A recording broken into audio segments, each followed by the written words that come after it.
Questo servizio è offerto da Opera Costruzioni Srl. Palazzo Angeli, con i suoi affreschi e le sue statue, sta per essere restituito ai cittadini di Rovigo in tutta la sua magnificenza e venerdì 8 ottobre ha finalmente aperto le porte alla città.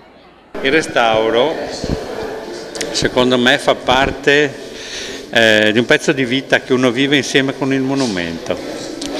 Cioè, tu il monumento non lo puoi considerare una cosa che arrivi, la guardi, decidi e la lasci poi. Tu devi vivere un pezzetto della tua vita con il monumento. Allora lo capisci un po' di più, non lo capisci mai fino in fondo perché i nostri antenati che l'hanno fatto avevano degli obiettivi che non sempre riusciamo a cogliere completamente. Non riusciamo mai a capire fino in fondo il significato anche di ogni colore, di ogni decorazione, perché è stata fatta in questa stanza qui piuttosto che in un'altra. Grazie alle operazioni di restauro e di ristrutturazione, lo storico edificio settecentesco situato nel cuore di Rovigo ha recuperato l'antico splendore. Abbiamo cercato di lavorare mettendo proprio tutte le nostre risorse e tutte le nostre conoscenze, perché quando siamo entrati in questo palazzo era proprio segnato dopo dalla incuria di tantissimi anni e quindi piano piano siamo riusciti, grazie alle nostre maestranze che sono altamente qualificate, come si può vedere dal risultato dell'opera, a portare questo palazzo a un livello molto elegante, insomma molto bello. Guerrato, Opera Costruzioni, Sacaim, le imprese realizzatrici dei lavori, hanno guidato pubblico ed autorità alla scoperta dello stato di avanzamento degli interventi di restauro conservativo e di ristrutturazione, che stanno restituendo all'edificio la sua funzionalità ed il suo valore storico-artistico. Le operazioni di restauro, iniziate nel 2007, sono a carattere conservativo, volte a restituire l'antico splendore degli affreschi di Palazzo Angeli, maestoso palazzo nobiliare progettato dall'architetto veronese Francesco Schiavi, erede del San Micheli, edificato nel 1780 per volontà dei conti Angeli. Abbiamo avuto a che fare con circa 800 metri quadri di affreschi e semiaffreschi, tempera, elementi a olio, e circa 2000 metri quadri di marmorini, finti marmi, stucchi.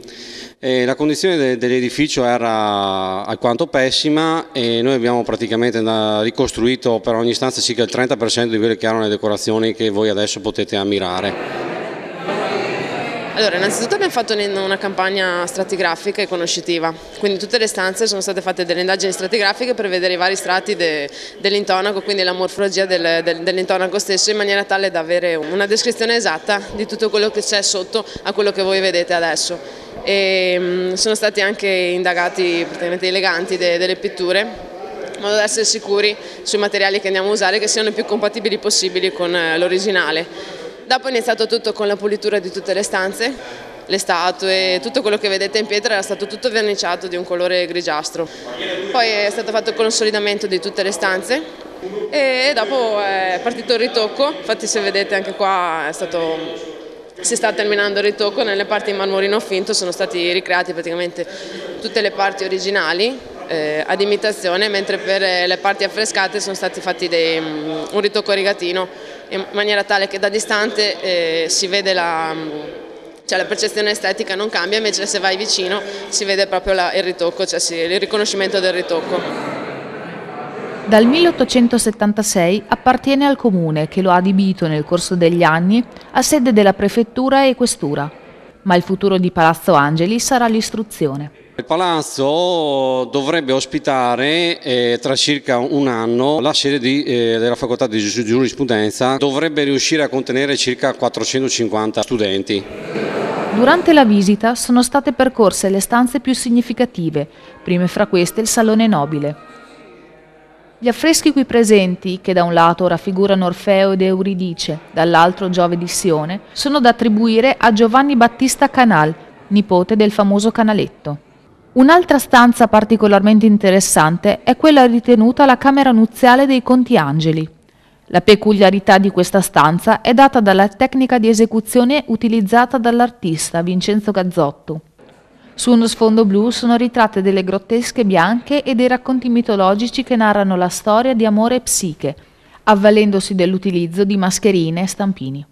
La visita procede nella stanza oro, chiamata così perché è caratterizzata da filettature in foglia d'oro su una base in rilievo di gesso e decorazioni di grottesche policrome su sfondo in marmorino bianco.